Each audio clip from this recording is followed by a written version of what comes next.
All right, well, as you guys can see, I've got the bike apart once again. Just waiting on something to come in that I've already kind of talked about in the past. I'm excited for it, but the only hint that I will give you is that it involves inside of here. So, this video, we're going to do something that's going to be geared more towards the new enthusiast, someone that either just got into motorcycles or just bought the Duke, for example. So what we're going to do is we're going to talk about some component identification, right? Things that you should probably know or would be interested in knowing because you may or may not have to deal with this in the future. So first of all, we'll talk about the tank because obviously tank's already off. That's the ECU. And as you can see, that's the connector for it. That just pivots, locks itself in place. Okay, weather seal in there, that's important. And then in this connector here, that connector actually goes to the bottom of the fuel tank. It is a freaking pain to get off, at least mine is. I usually have to use a screwdriver, and that connects on the bottom. Let's see if I can show it to you. Right there. That's for the sending unit as well as the fuel pump. So, if you have a first gen, I never unhook my tank. I always unplug it and set it up to the side, just like that. Because one, there's really no need to, and two, literally perfectly balanced right there. The only thing I would suggest is that if you have stuff that you need to do on this side, you do it first because then you're working around all this. So, looking back, fuse box. Couple fuses that you should know. This one right here, main ECU, and then there's another one here. I tend to pull those out because whenever I do idle relearn, that will remove power from the ECU and then reinstall those, and then you can go ahead and do your idle relearn. I want to make a video about that a little later because I have to do one based on my next project. Ignore this. This is Power Commander's solution for the auto tuner down there. Okay, obviously everybody knows battery. Up here is a diagnostics port. This guy here, which I have attached to a Bluetooth adapter so that I can either clear codes or pull live data for my Torque Pro app. So that's a good one to know. Moving down, obviously you'll have an air box here, and you will have a snorkel that comes up through here. But looking down on here, this right here, that's the injector. That right there is the stepper motor for idle air control. And then as you can see right here, throttle cable. So if you try to remove it, you'll have to remove this bracket. Normally right here, there's a piece that sticks out, takes up a crap load of space. That's for the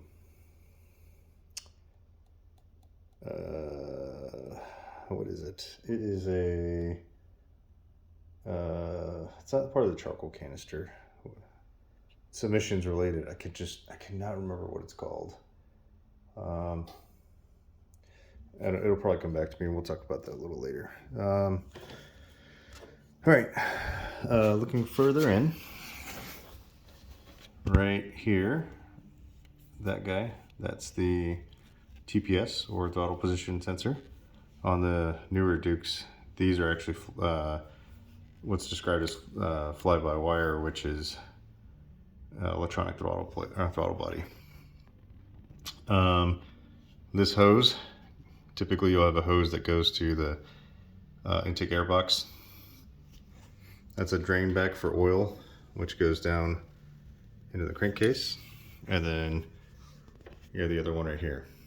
This port's for positive crankcase ventilation. otherwise the PCV system. And so if you have oil all up in the bottom of your intake, that's because it's drawing it out of here, pulling up inside the intake from the suction, and then it recirculates it back to the engine. So,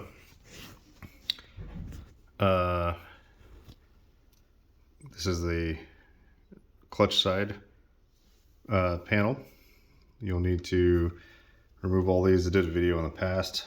And then, you know, cable right here along with the lever arm. This is fairly easy to work on. It's a little intimidating at first, but you can do it. You can also reuse this gasket a few times. I've reused it in the past. Okay, looking down further, that right there is your starter. Here's where your tensioner would be. So obviously the auto tensioner, I have a manual one. That blue connector back there, that is your coolant temperature sensor. Goes into the head. So if you end up having to replace that sensor, that's where you're going to get it from. Easiest way, straight shot with you can see it back there. It's not focusing. Right there. Extension with a socket, you're good. You can pull that out, no problem. Okay. Now, coming around, oil fill right there. I have a clear sight glass on mine, but that's where the oil filter goes. And then that's where you check your oil level. We will talk about that one a little bit more because some people don't quite understand the proper procedure for checking oil on these things. So I'll make another video in the future that kind of outlines that. All right, so coming around to the front. Okay, let me get you a wider view right here in the front. This right here is your water pump housing. You'll need to remove this, and that bottom bolt right there, that one, if I can get it to focus, come on. This one right here, that's the drain for your coolant. So you would drain it there. All right, popping back up to the top. Obviously the radiator cap, but you'll notice this hose which goes to the top. If you undo this, coolant will come out of here. So keep in mind, all right? Okay, we're gonna circle around to the other side here. Okay, so exhaust header, we've made a video on this already, but right in here, that's where your O2 sensor is. All you're really gonna do is undo your radiator. You've got 4 nuts essentially holding it in place. Move this forward and that'll get you access to it. This is held on by 2 bolts or 2 nuts. So if we circle over, that right there is your rectifier. So if you ever have to replace that. And then we have connectors here for these green ones. This is actually for your O2 sensor itself. Okay, I believe this is the flash relay for the flasher. That connector there, that's for your stator. You can see the yellow wires, they're pretty thick. This actually comes around, goes all the way down through the frame and connects to there. All right, no, I'm not missing this bolt. It's because I have my cage off because I'm doing a bunch of work. So this port here has an O-ring. This is for viewing top dead center. This is how you would see if the engine is at top dead center. This is the access for it. So you would pull this off and then you'd use the socket to rotate the engine. That way you can line it up. It's a little finicky because when you get to the top of the stroke, because it is a single cylinder, it has a tendency to just want to lurch past it. So you got to be real slow. Okay. Down here, you have oil drain, and there's a strainer in there. And then you have well, this is different because I have a shift shaft support.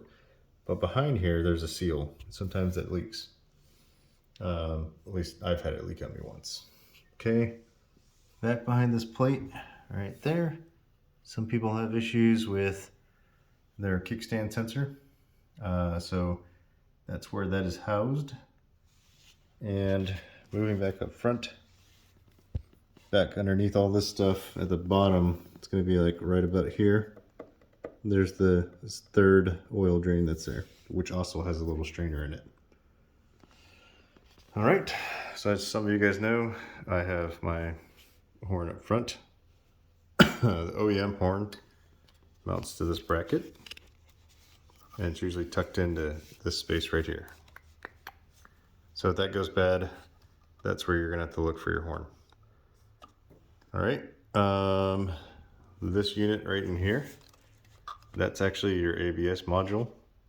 There's a connector for it as well that looks very similar to the ECU. You can gain access to it from the top. Fan connectors right here. That's for your disconnecting your fan. Okay, and then okay, right here. This is for the clutch right here. That guy. When you're pulling this off, it's kind of grooved in here. So you have to be careful because inside of here is a little peg. It's like the clutch position sensor. It's very easy to break that. So you have to make sure if you ever change these that you remove this so that it doesn't break it, okay? All right, so let's circle back down. All right, that right there, that's oil pressure sensor that feeds directly off the head. Let me see if I can get a better angle. Right there, at the bottom, oil pressure sensor. Okay, and then we have, I don't know if I can get a shot of it. Let's see here. That's a head bolt.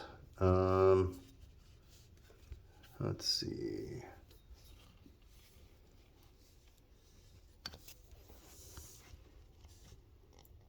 I can't get it.